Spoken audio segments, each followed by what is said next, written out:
Очень сложно комментировать.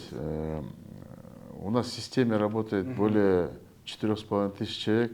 То есть возможно, что кто-то где-то сливает? Нет. Вот у нас работает около 4000 человек, и они все с возмущением мне спрашивают, на каком основании так говорят. И казахская сторона, и узбекская сторона, кыргызская сторона. Каждая сторона будет защищать свои интересы. Кто может просто так воду им отдавать? Это очень большие, под большим контролем, во-первых. Во-вторых, это... А как это контролируется? У нас датчики стоят. Это все в онлайн-режиме мы все видим. Не нужно там ездить, смотреть. Там. Что по Кировке, что по реке Чу, у нас там таких вопросов не возникает. Для нас это очень является такой чувствительным вопросом.